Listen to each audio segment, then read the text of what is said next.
This is a special episode note from the editor. In previous episodes, you have heard us refer to Bartis with he/him pronouns, as they usually use for their public-facing life.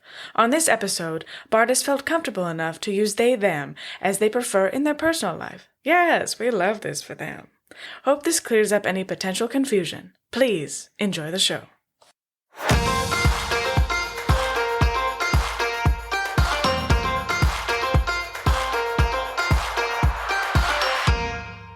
This is Sidetracks, where we talk about whatever's got our attention. Hang out with us as we get delightfully off topic. Hi, Lena. Hi, Flynt. What do we want to talk about today? Well, today we have a lovely guest. Hello, Bartis. Hello. Hi, Bartis. Thank you for joining us this morning. One of our best friends in the whole world, and my first DM. Best and only DM. No, don't say that. Don't lie. It's just, yeah, sorry. Okay. This baby, don't lie. So today, we've got lots of stuff we want to talk about with Bartis about the Dragon Centers campaign. But of course, we wanted to do our little character sheet fun. Yeah, we got to start with the character sheet. All right, Bartis. So we're going to do part of this wonderful character sheet that we found by C. Paris Art. And you've got it in front of you, I believe, as well. But don't worry. Yes. I'm going to say all the words. So you do indeed say all the words. Yes, I do. So let's start with your name. Well, it would be Bartis. I would propose. That's an easy one. That's easy. Okay. Good start. And pronouns? Pronouns, they, them. All right. Perfect. And then we don't really go, we've decided we don't really do, race on this character sheet because, okay. Well, I don't know. Do you consider yourself a fae? No. I'm definitely more of a dragon in disguise, if anything else. That's right. See, I forgot because the deception's so good. It's a magical creature. And then age, if you would like to share, you don't have to. That's a difficult one because I feel like I'm more fit the age of the moment that I need than anything else, but probably pretty old because I'm just tired. That's fair. Yeah, I relate to that. And then any other labels you'd like to share about gender or sexuality? Again, these are optional. No, I think they, them encapsulates it well. I mean, obviously, I grew up in a different era than either of you or most people who would be listening to this, but I feel like I've started to connect with the ideas from the Gen Z and beyond much better. So it's a mix, and there's not a lot of need for me to heavily define it beyond they, them, if that makes sense. I just know I'm not fully connected to what society at large wants to assign to me. Totally. I think that's honestly a really clear and great explanation. And then alignment, if you have any thoughts about that for yourself. More often than not in alignment systems, I would pick true neutral just because I hate closing doors. But if I had to be more truthful, I would say I'm probably closer to chaotic neutral. I don't really care about what other people consider right or wrong or lawful or not. I'm going to do what's right for me. I like that. That's so accurate. Mm-hmm. And then if you wanted to make up a class for yourself, I think So we both did bards. Yeah, I'm a theater bard. And I'm a scribe. Yeah. Definitely wizard. I mean, there's really no other choice. It happens to be a digital wizard in the current day and age, but it's still a wizard. So true. That's so true. Oh my god, we're going to make a cute little thing that says a sticker that says digital wizard. It's going to be great. Just name the Sidetracks that. Perfect. I tell all my coworkers that as well. I'm like, nothing makes me feel more like a wizard than successfully completing a regex pattern. If I can write regex syntax to successfully do all of the work that I'm trying to do to search and replace something in a string, I feel like a wizard when I'm done. Amazing. Awesome. Right. Well, that's the intro section. So next is the section about body. So your height. Good. Well, I am 6'2". I've always been proud of that since I was a teenager, but that's, a teen echo. I don't really care how tall I Jealous. am, but I am over 3 meters in height, so it is a notable feature. Flint is trying to meet you up there. I'm trying really hard. Look, How short kings have power, and so do, towering, lumbering giants. It's all just application of force at the end of the day. Oh my It's god! true. Thank you. I just want to be extremely huggable, so I'll just work on my width. I can tell you from personal experience, being tall is difficult for hugs. You have to fold yourself in half. I've heard. All right, and then so next, the rest of these are like 0 to 5. Mhm. Okay. So these would be like the scores on the left-hand side of the sheet, like the total scores kind of a thing, is Yeah. what we kind of were. Yeah, I'm so actually instead of- familiar with this kind of character sheet more than y'all are, I think, because it's a little more like World of Darkness with the points. Oh, amazing. great! Perfect. Well, I'm gonna shut up. So, we'll start with strength. Definitely a 1. Like, my dad was always muscly after I finally figured out who he was and met him for the first time. And even before that, I never really cared about physicality for lifting and pushing things. So strength has always been something I deliberately dump stat at. I like the deliberate dump stat choice. Dexterity. I would say a 3. I mean, these days probably I've decayed to a 2, but dexterity has always been something I've enjoyed. I liked fencing in high school, which was crazy So- that it was even available in North Texas, but I enjoyed it greatly.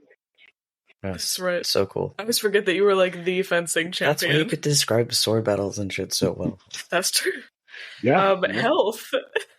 Health, again, I figure there's some decay to that stat, but I would put Natural it at decay.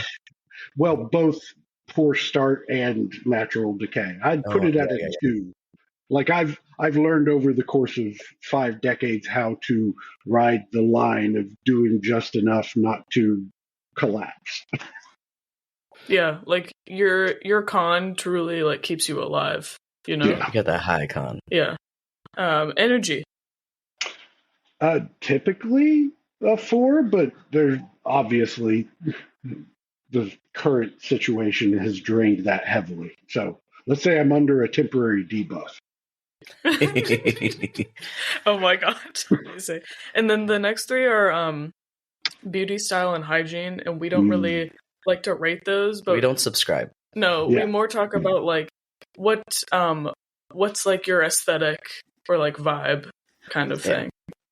Yeah, I think we've discussed this playing MMOs together and things like that, but I don't really have a style. I never could find one in high school. I experimented with everything. Like, literally, when I was in middle school and below, I was too poor to choose what I wore, right? But once I got into the children's homes and things where I could get my own job and buy some of my own clothes, the first thing I did was try out cowboy, obviously. I was in Texas. So Yep. bought a bunch of stuff and then danced to crisscross jump in it. So I never really had a style that sat with me. And all through high school, again, I was too poor. So I was wearing literal electrician rubber boots, blue jeans, white and black wife beaters, and a flannel shirt over it. That was my style in high school. Sounds like Texas. Yeah. And it wasn't because I needed to fit in. That was just like what I decided to experiment with. And don't know if I really liked it or enjoyed it because it didn't really stick. And nothing's called out to me since except for maybe goth. So while I have things I appreciate and I love beauty and style and definite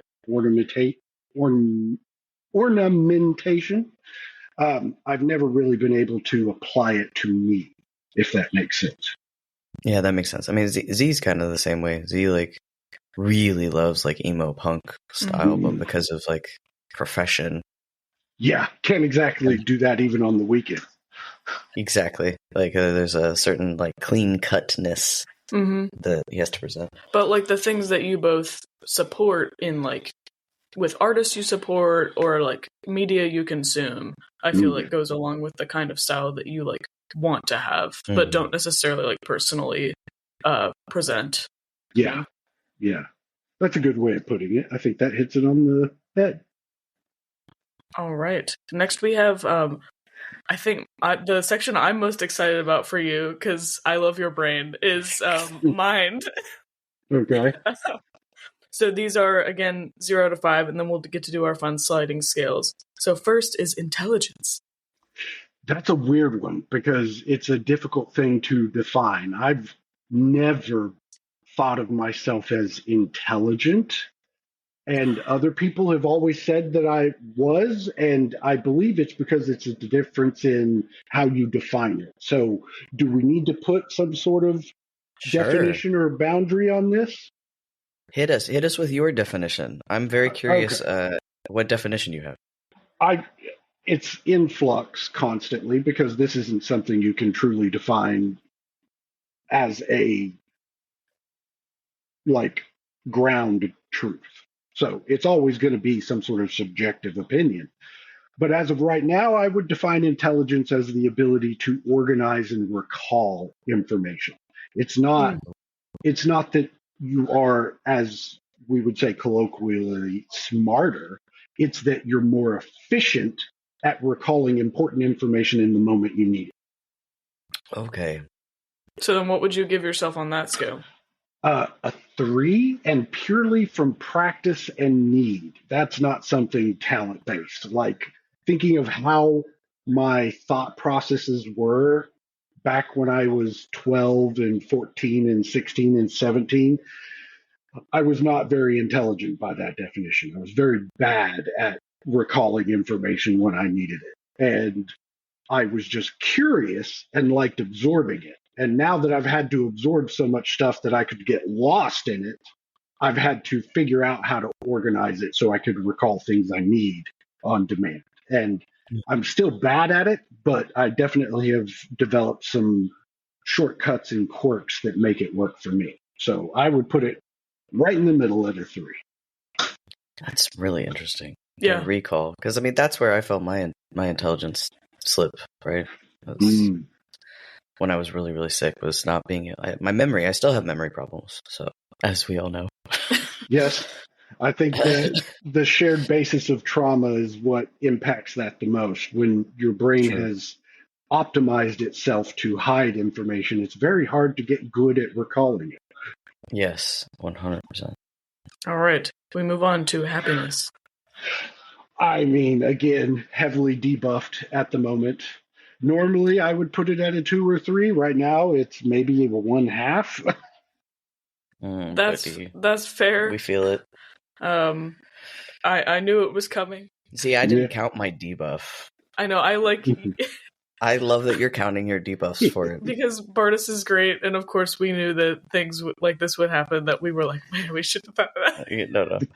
Well, I like adding the debuff to it because like it really does give context for making this podcast and the time period we're making it in. Because like I told Z last night, yesterday felt great and it was a good day of work and like we got a lot of stuff done and we started plotting out the book and stuff. And then I remembered everything in the world and I was like, oh wow, I don't know how many more days I get to do this. Yeah. So it's like you get lost in the sauce of being able to do the fun thing or do the work like you were talking about, Bartis. And then you remember and you're like, fuck. It just feels like a debuff to me because if it weren't for current politics and things going on, my happiness would definitely be much higher.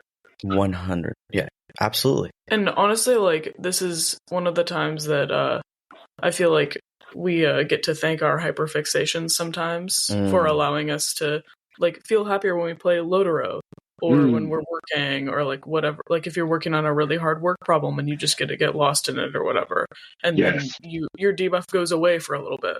Yeah. Get that mitigation, yo. Exactly. Yeah. Unfortunately, the debuff gets refreshed, so it's not Mhm. wearing off. Damn it.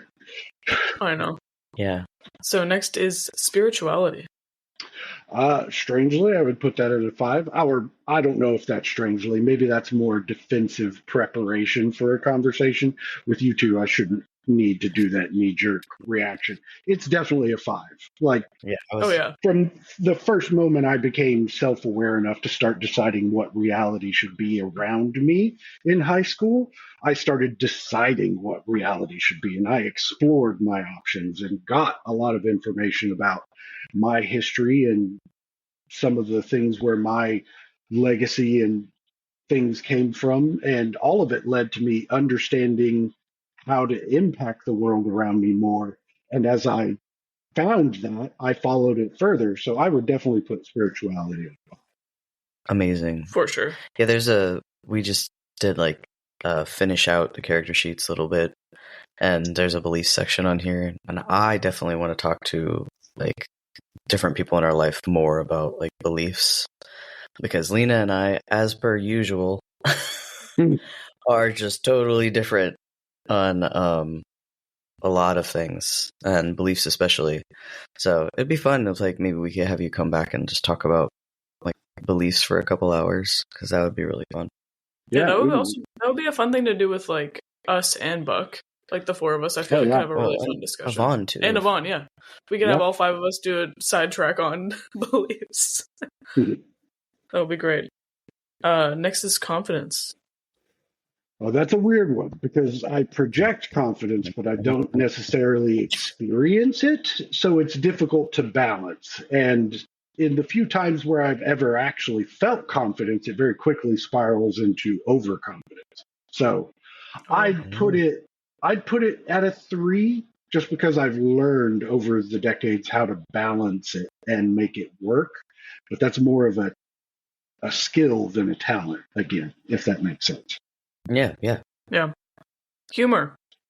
Uh, I mean, if we include all kinds of humor, both self-deprecating and dark, I'd put that around a 4. I'm certainly Yeah. not perfect at it, but I'm very good at feeling the beats of a conversation and injecting responses that make people laugh. I know how to trigger a laugh, even if I don't necessarily think of that joke because it makes me laugh. I think of it because it would make Lena or Flynt laugh, right? And that's why I would put it at a 4. I'm gonna argue with you and say it should be a 5, but like you go off. And she believes that about everything. She's like, no, it's a 5. And I'm like, Yeah. not everything can be a 5. Well, they haven't had any 5s yet. That's true. True. Nothing has matched 100% for it. That's okay. Anxiety. These days at a 4, thinking back to my youth, it definitely would have been a 1, but that is something that has grown over time, sort of like every time I've leveled up, the system has decided to award me points in that. Oh my god. 1 point for anxiety for each decade. Yeah. That's so funny. That hurts. It's just like points in chronic illness. How dare you? That's just rude. It's Yeah. rude to us. That should be on the flaw side rather than a stat. Yeah. Yes. We should. That would be fun. We're just gonna to make add our main flaws. character sheet at some point Yeah. that has like a bunch of Bartis edits. That is what I loved about World of Darkness and why I've mentioned it a couple of times when we've talked about running another game of some kind is when I would make a character in World of Darkness, I started with the flaws. I would pick some flaws for the character and then build their personality and who they were from those flaws. And it always gave me a better idea of the character than starting from their stats or the positive side. I mean, you know that I do that too, because I'm always begging to be like, please let me take a penalty so that I can let me be stupid or let me have memory problems. Let me do this thing. It's always fun. I love that though. We just did our episode about character creation recently, and like the idea of starting your character from the flaw is a really interesting idea. that Yeah, I it's definitely fun. haven't done. That's where Quentin started. Mm-hmm. You know that. Yeah. Quentin started from, I want to make somebody who has a chronic pain condition. Mm-hmm. And I enjoy lots of different ways of doing it. Like the way we randomly rolled characters for Flint's World. Oh, We haven't talked about that yeah, yet. we haven't talked about it yet because like I always forget how much fun that was, and like it's one of those things of like you get the randomized stuff and then it allows you to be so much more creative. You know, you already have that structure. The satisfaction of weaving a narrative out of random pieces is what I love about DMing in general, and that's just that in miniature. Like the way it made me and Z's characters fellow pirates who knew each other before the story started was amazing.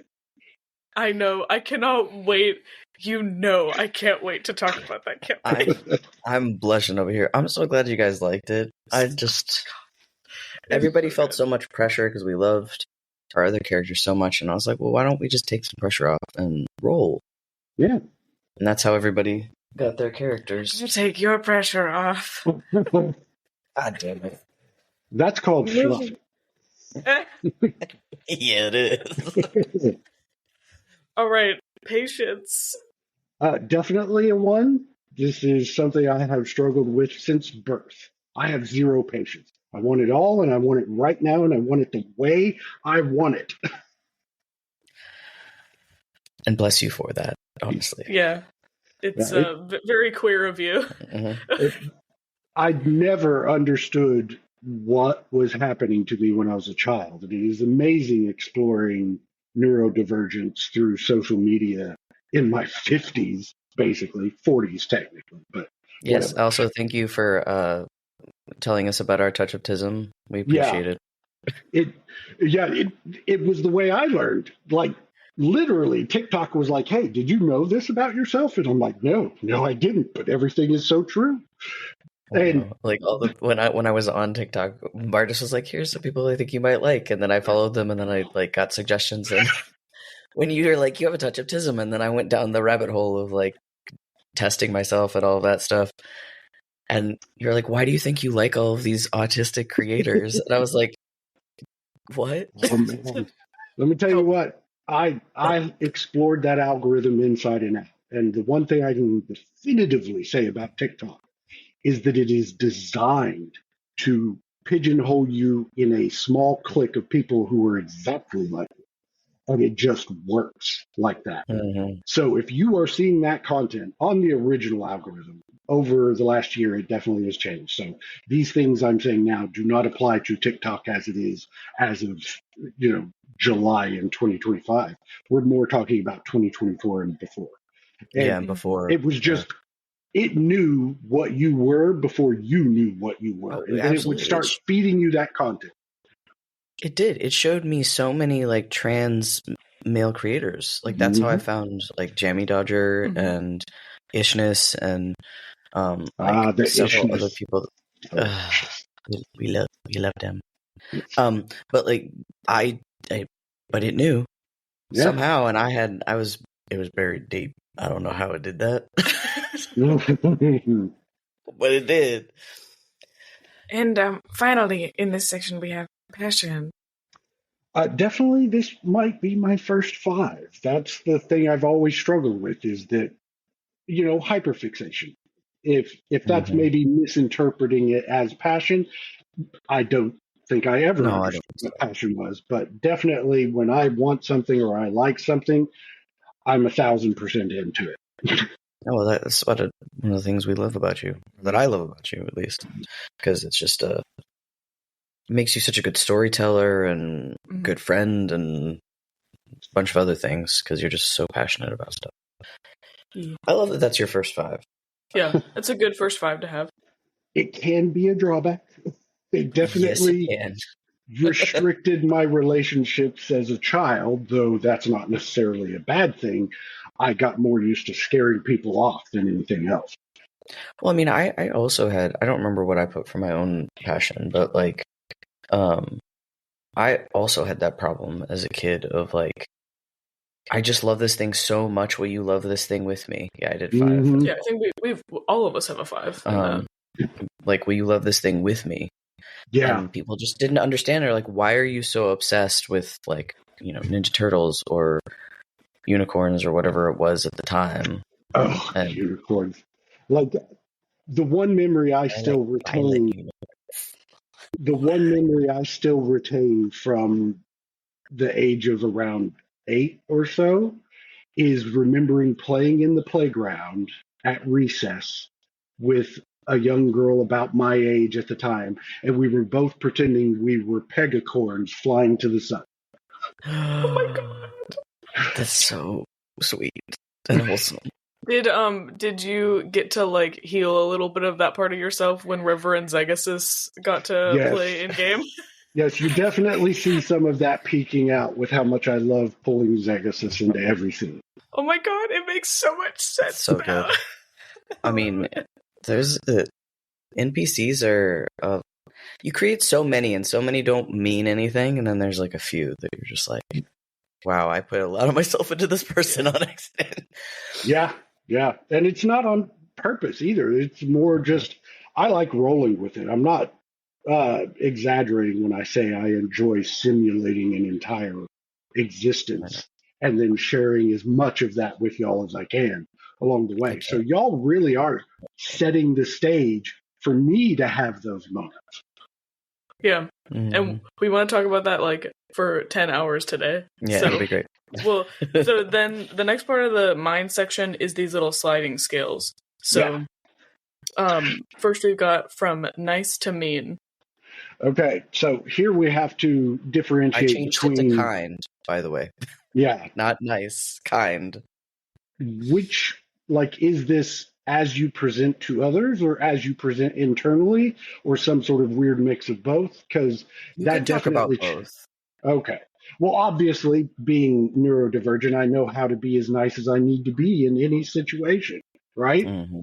But I do find that my passion and my anxiety and my confidence being low does tend to make me quite mean to myself internally. And in certain situations, it's like I'm releasing myself to be mean in the world at large, like if I'm doing it to defend a friend or things like that. So I wouldn't call myself just nice. I'm not nice or even just kind. I'm gatekeeping my own inner dragon.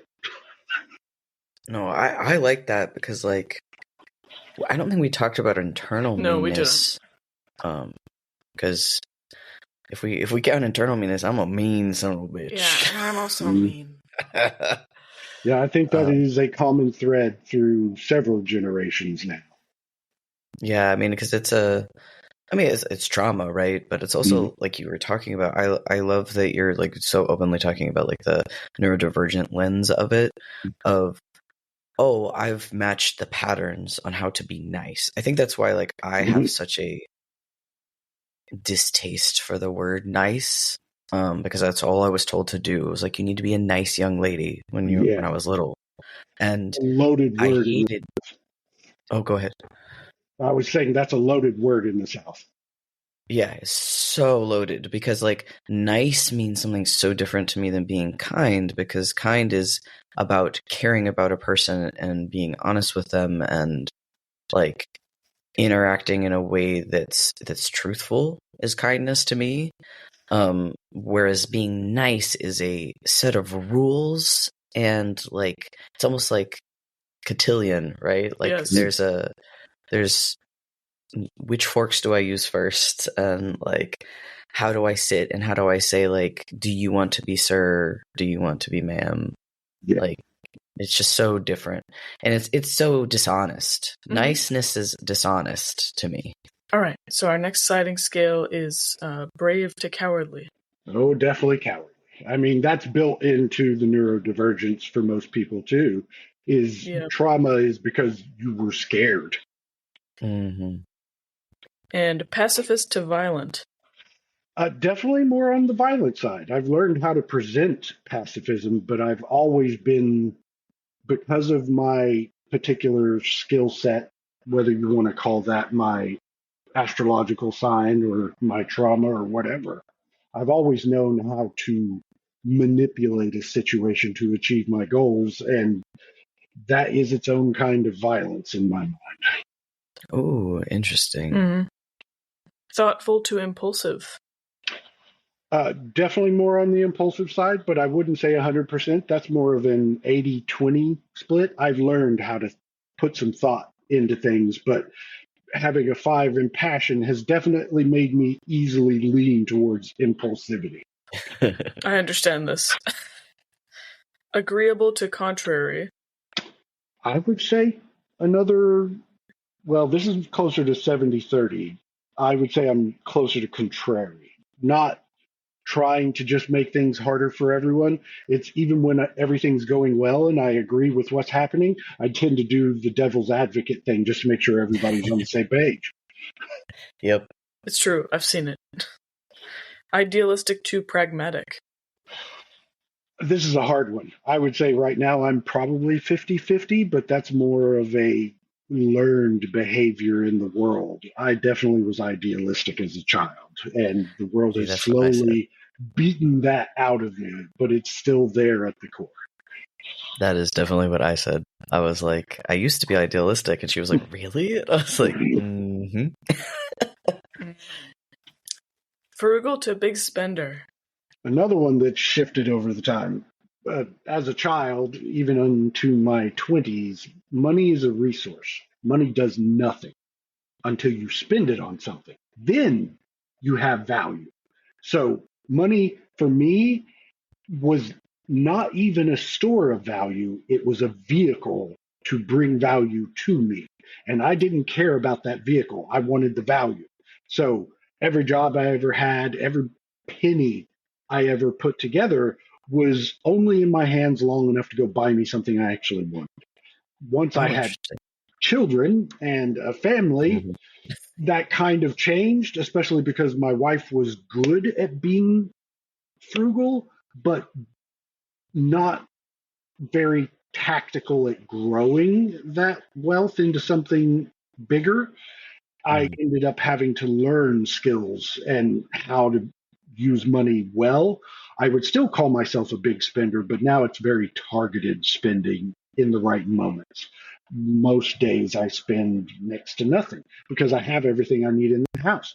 But like in that trip I had to do for work over into Geneva, I definitely ate at good restaurants and I spent extra money on things just to enjoy it in the moment because I had the money available to do so. Makes sense. Mm-hmm. Extrovert to introvert. Again, this is a hard one. This one flips in inner and outer again. Clearly, I know how to be an extrovert. Also, very clearly, I am powered like an introvert. I prefer to be in my wizard's tower or my dragon hoard, if you prefer, all alone, communicating remotely with the people I like. Yep. That's exactly what I expected you to say on this. And collected to wild.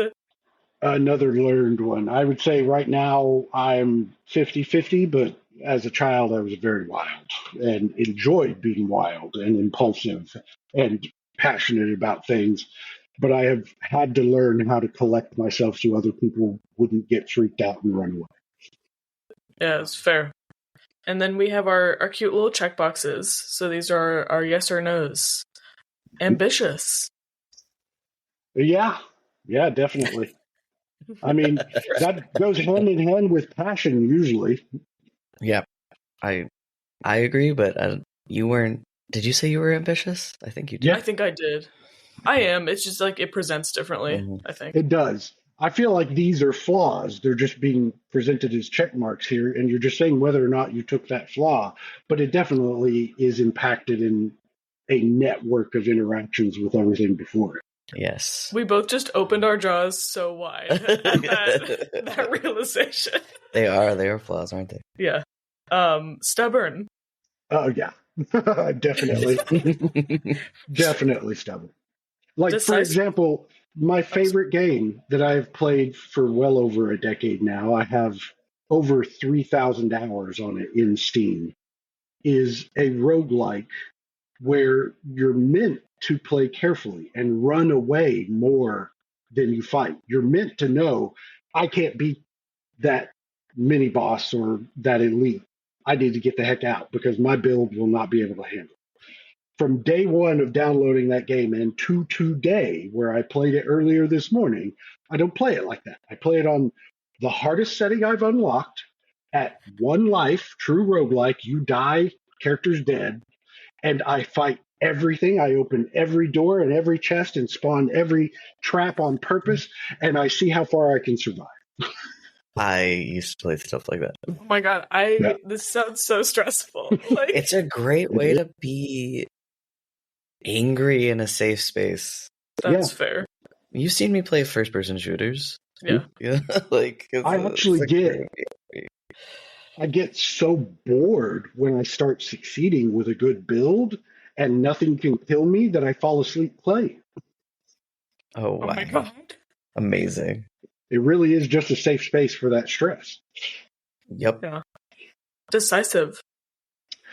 That's a hard one. I would say no. I've always been, like, for the same reason I said I tend to choose true neutral. I don't like closing doors. I want all the options available to me, primarily because of maybe the next two you're going to ask about, but it ends up being something that I've had to learn how to make a decision and stick to it and just release the infinite number of other worlds I can feel down the other path. You know what I mean? Mhm. Yes. Possessive. Very much so. I mean, dragon. Yes. That you've got I keep thinking about that art that you got that's in your house. It's that beautiful dragon piece. Very possessive piece of like energy in that piece. I love it. Yeah. That was an interesting story. That I saw the artist on TikTok and I loved her TikTok. She draws creepy art and she would draw it on the TikTok. That was the TikTok, would be her doing fast-paced line art and watercolor and even making little puppets out of the art so that she could move the mouth and the eyes creepily. Yeah. Okay. And I think I have art on my shelf up here of it. Yeah, we both have the cards that you gave us from her, from Lydia, right? Lydia, exactly. I didn't know if we should mention the name or not, but it's probably a good thing. But I was watching We tend to mention things we like.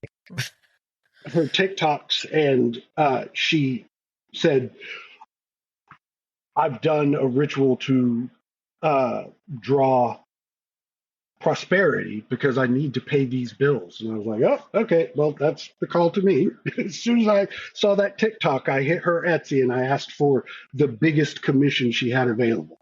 And that's where that piece came from. Oh, amazing. I know. I remember when we were like getting tea every week and you told me about that. I was like, this is so good for you.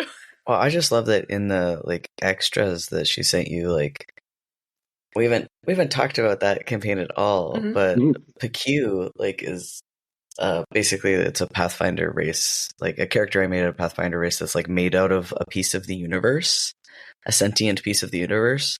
It was just like art of him, and I was like, that's crazy.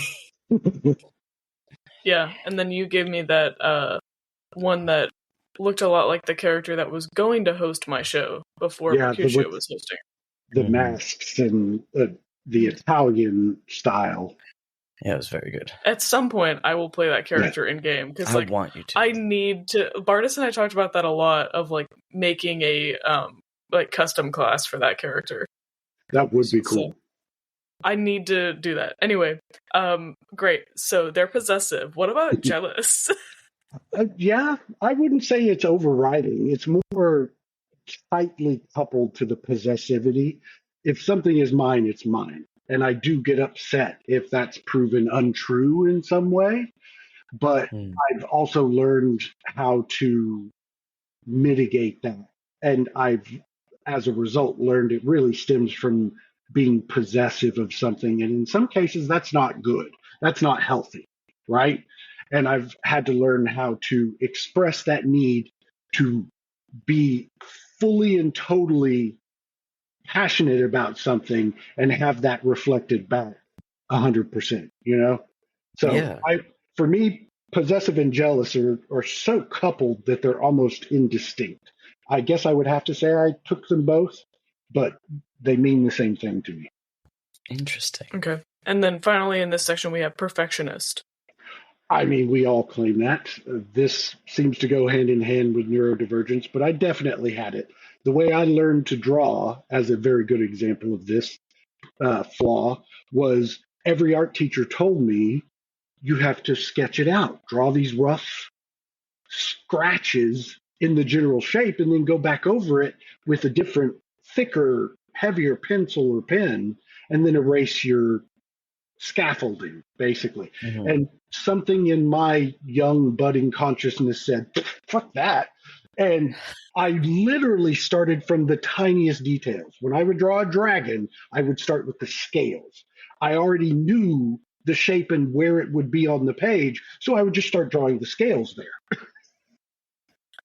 That's incredible, and I'm horribly jealous that you can picture something that well. I mean, I did spend a lot of time living in my head. You get good at visualizing. It's again the thing like with you and Z and Kiddo, like you can picture things like in perfect 3D, or like you can actually see them. I don't have that. I have nothing. It's like the other night, Z and I were playing chess, and he was like, "What are you thinking?" And I was like, "I don't know what you think is up in my brain, but it's just feelings, and then things happen." Okay, buddy? Like, he laughed so hard because I'm decent at chess, but like, because I understand strategy and stuff, but you know, he's talking to me built a about scaffold of feelings, not images of the board. Yeah, it becomes instincts, because that's how I learn. I don't know how to explain how my brain works. There is literally, I don't picture anything, I don't see anything, I don't hear anything. I feel things, and then words happen. Yeah. What's strange is I can actually remember the moment where that switch turned on for me, where I went from experiencing reality like you're describing to seeing a picture in my head. And it's when I was reading an omnibus, I didn't realize it, of the first three novels in Terry Pratchett's Zarth series. Oh, wow. Where he's writing an alternate Earth in the future where people have magic. If you've ever heard of that. Yes. And it was reading that book that I started imagining and seeing it happening in my head. And it was like, from that moment forward, I could start visualizing things. There were some bad side effects, like I started reliving arguments and fights on the school bus and things like that, imagining 1,000 different ways it could have gone differently. But the end result today now is, I can just simulate entire galaxies in my brain and get to experience the things. Well, we've talked about this before too. It's like I can describe things well, and I'm a good DM because I am telling you about how things feel. Because that's the only way that people are like, "You're so good at descriptions, it feels so real," and I'm like, because that's the only way I experience the world. Mm-hmm. I could tell you what it feels like when it's raining, and what it like with how intimidating these buildings are, and like, you know, those sorts of things. I just can't. I don't picture it. And there's a trade-off for me. I can tell you exactly what the Valley of the Honored looked like when your characters came out of fighting the dragon, and you ran into that druid who was searching, and they gave you that lily. I can tell you exactly what the valley looked like around your characters because I'm seeing that shit in my head as you do it.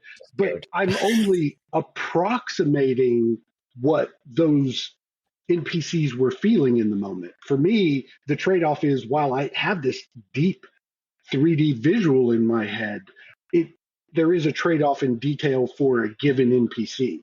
For close NPCs, I dive into their feelings inside their head, like for Undril and your other companions, but it's not that way for every NPC. So there's trade-off there. I wouldn't say one is better than the other. It's more that we give different detail to our players and ourselves, and sometimes that meshes better for a story or a player. Yeah, for sure. Well, now we move on to our final section we're going to do right now, which is social. So we go Okay. back to our 0 to 5. So first is charisma. Again, I feel like this is a learned thing, but I would say I have charisma around a 4. I wouldn't give myself a 5 because I still have moments where people give me the weird look that every neurodivergent is terrified of Dreads. seeing. Yeah. So I wouldn't give myself a 5, but I've definitely built a tool set that I can smoothly steer and orchestrate a social situation to get in and get out quick. For sure. Empathy. Oddly, I would say when I was young, this was probably a 5 because I was living in the emotional, instinctual side of things, and it was so strong that I could feel other people's emotions like they were happening inside me. It took me a long time to realize that's what that echo was, but over the years, just having to shut that down and general life has maybe degraded that to a 4. Okay. Generosity. Oh, that's an odd one. Obviously, I'm very possessive and jealous, so this is a hard one for me, but when it's someone I care for or someone I like, i.e., that situation with Lydia or whatnot, I 100% everything I own is yours. I don't care. So I'd put it at a 3. It's very conditional. That's maybe a better way to put it. Yeah. That's what I've experienced with you. You are very generous to the people you care about. Mm-hmm. For sure.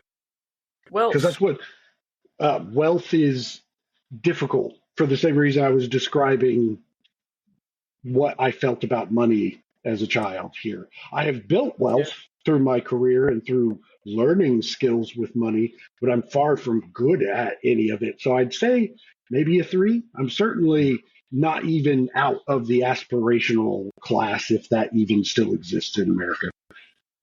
Oh, what is the aspirational class? Can you define that for me?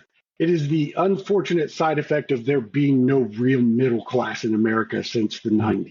Yes, that is a better word for middle class, I think. Yeah, for sure. You're literally just floating on top of being below the poor line, as they call it in some books, which is a loaded term in and of itself. I'm trying to think of a better fiscal term, but basically it's just being self-sufficient and maybe a little bit above it, but you're definitely not good enough to just go buy any house in any suburb or to put your kids through college.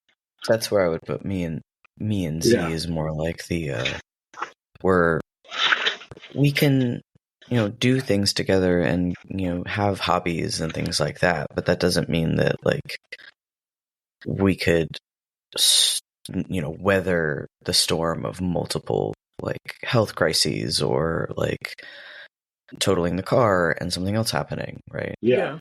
Loss of income would still be a major devastation, not just a road it bump. Would. Very quickly, yeah. For sure. Yeah. That's pretty much the definition of aspirational, at least from perspectives like ours. I like I'm sure that. you could define it differently. It's much better than middle class, whatever. Yeah, middle class ain't real anymore. That is true. And next we have aggression. Ooh. Oddly, this one would be a 4 or a 5. It's difficult without a scale to compare against, but I gave myself a 3.5 because I'm extremely competitive. Yeah, and I am too. I have always been competitive. If you're going against someone I care for or something I love, I'm 1,000% violent and focused on you. So maybe I would put aggression at a 5. It's just under control. I know how to be aggressive without being out of control, if that's a good term. Yeah, for sure. And then finally in this part we have libido. I mean, this is a deep rabbit hole that we could go down, but I'm going to put that at a 5 and just let you think your thoughts. We've talked about it a lot off mic, so I'm like, I already know about this, but like, I accept this rating for you. Good for you. And next we have a few more little sliding scales. Okay. So we have honest to deceptive. Again, this is a deep rabbit hole, but I would definitely put this almost all the way over to deceptive. I can be honest when I need to, But my default, whether that's because of neurodivergence or maybe something more specific to my personality, is definitely far on the deceptive side. I put myself outside of the box on the other side of the H, for honest. I know you two are literally polar opposites. We're polar opposites of a lot of these things. But I mean, like, I understand your perspective though of like being neurodivergent and learning to lie, but like even when I was trying to, I was so bad at it. Yeah, Bartis is a great liar. I'm bad. Yeah, you're bad. I can remember some of the first games that I ever played. I started to get worried about myself. It was some of the first self-reflection I ever did. Because when I played a game, I realized very quickly, like Legend of Zelda or something that would let you go around into other people's houses and open drawers and doors and things, I realized I really enjoyed that. Oh my god. And I really especially enjoyed getting away with it without them knowing. Oh, that's beautiful, and I love that for you. Yeah, and then there's just me, and I'm like, this is a resource I need. I'm not thinking about there's no social consequence, so I don't have to think about it. This goes over here, and of course they would understand that. Exactly. The game put this here for me to take it. Oh god, you really shouldn't play Expedition 33 then. I think y'all would love that game, but it definitely would punish that style of thinking. Oh no. Yeah, I shouldn't play it. Amazing. Because I would just do it. Next we have leader to follower. Oddly, I would put that strongly towards leader, but I don't know how much that's learned from life or inherent talent. It's just been a easy coasting curve in my life. You know what I mean? There was no effort to bend it in that direction. It did it on its own. Yeah, I have that personality as well of just like, I tend to want to take leadership.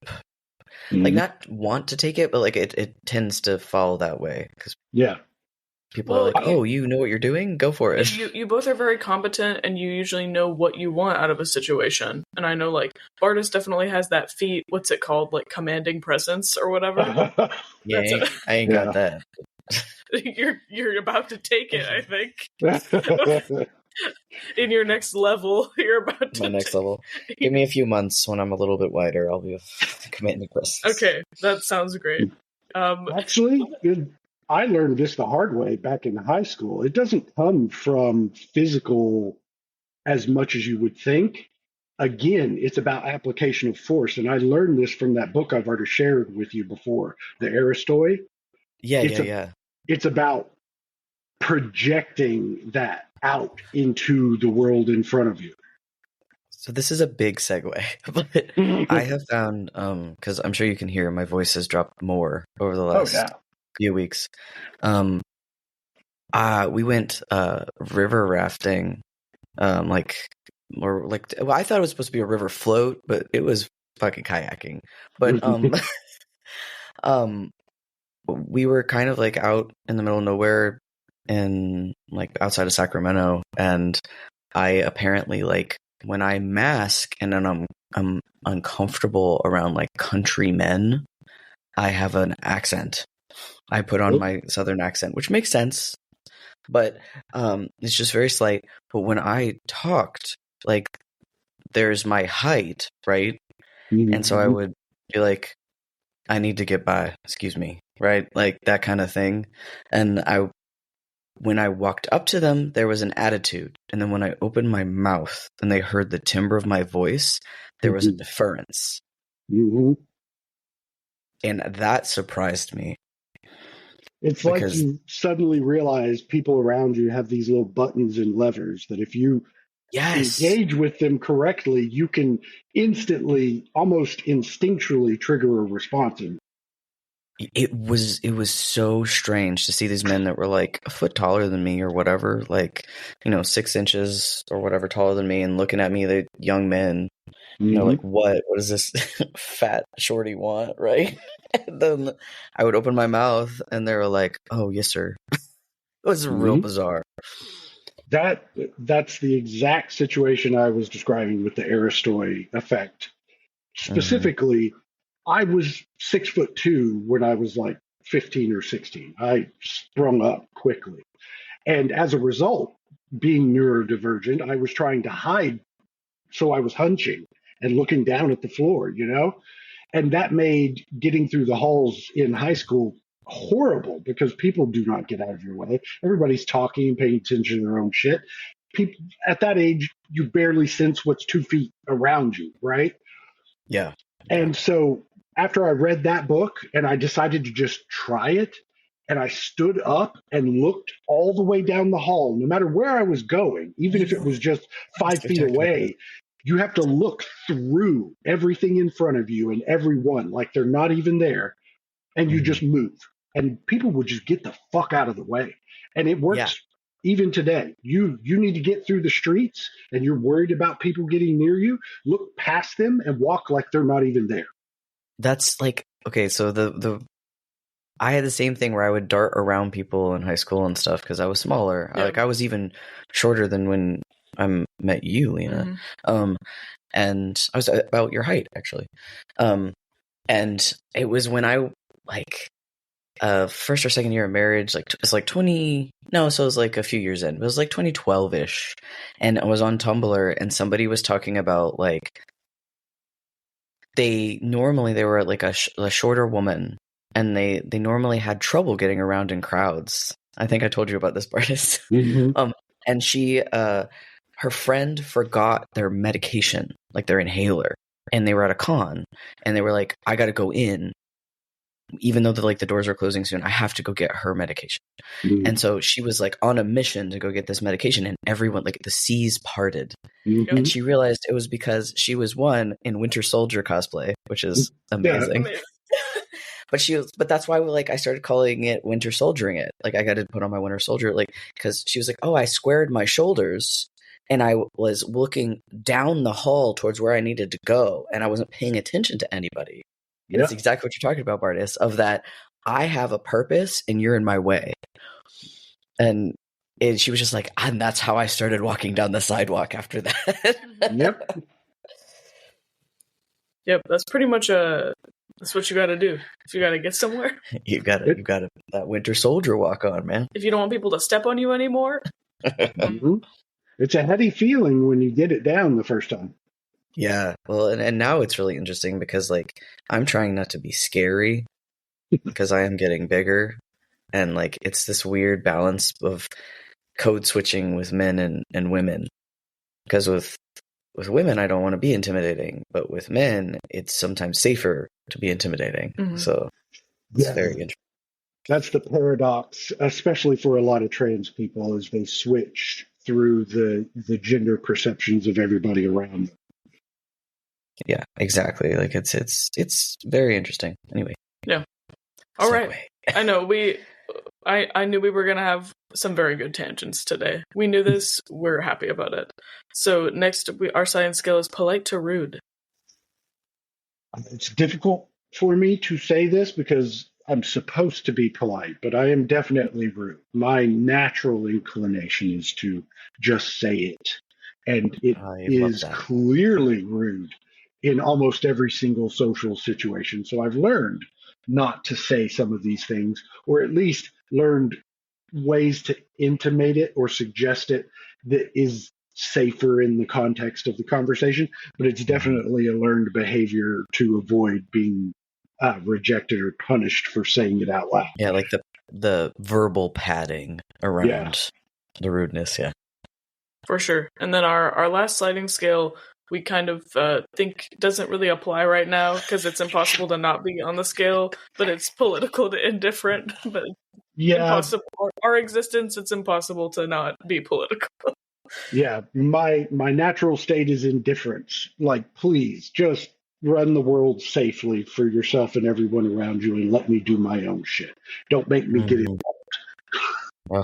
Wouldn't that be nice? Wouldn't that be nice? Wouldn't that be nice?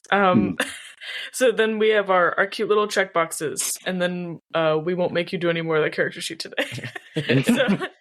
So, first one is cool. No, I've never been cool. Not by the definition of that word from my childhood, and Mm-mm. not since, I would say. I know Same how here. to mimic it in short bursts, but it doesn't come naturally enough to give it to myself. Cute. Again, no, this might seem self deprecating, but it's hard to say you're cute when you literally have moles and warts growing on your face.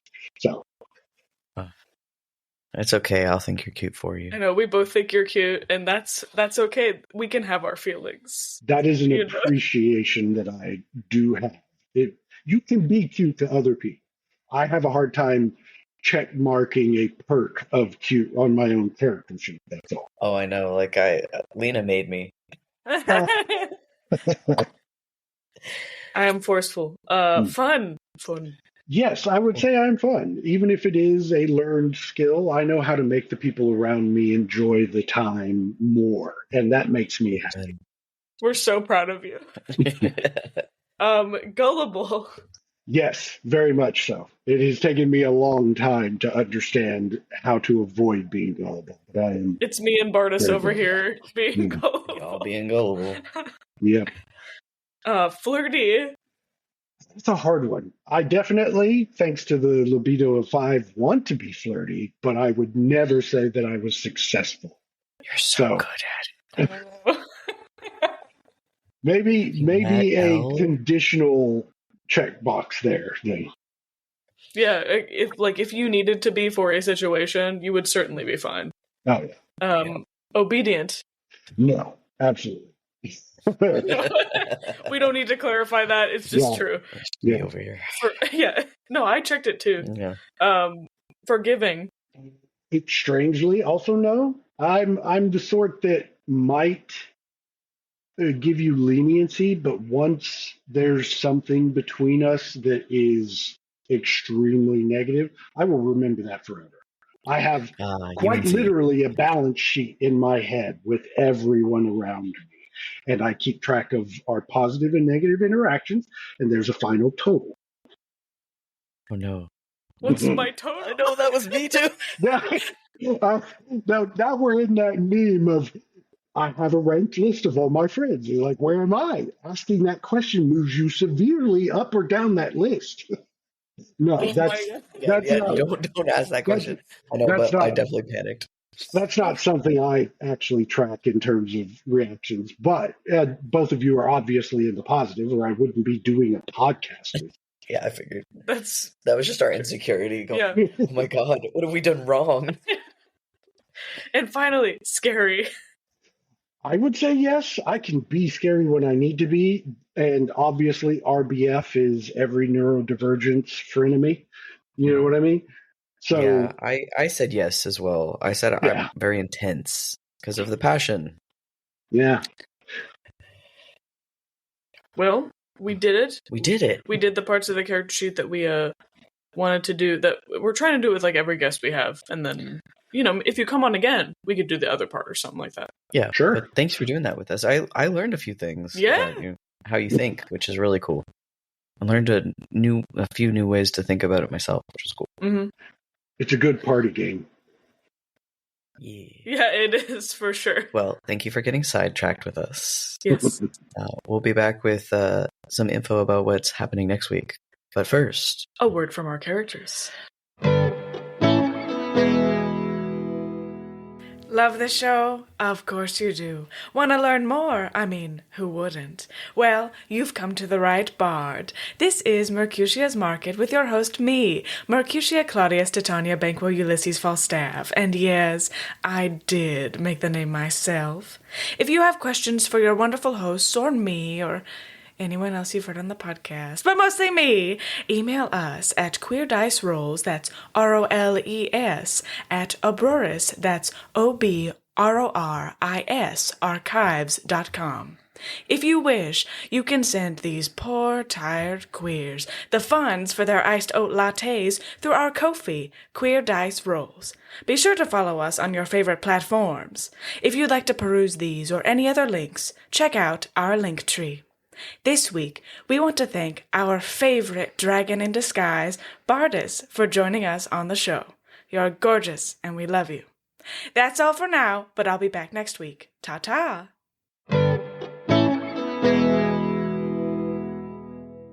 You've been listening to Queer Dice Rolls with Flynt and Lena. Did you love Bartis? Don't worry. You'll be hearing more from them next week. Don't forget to send us a message on Instagram or Buzzsprout, and you might hear from us in a future episode.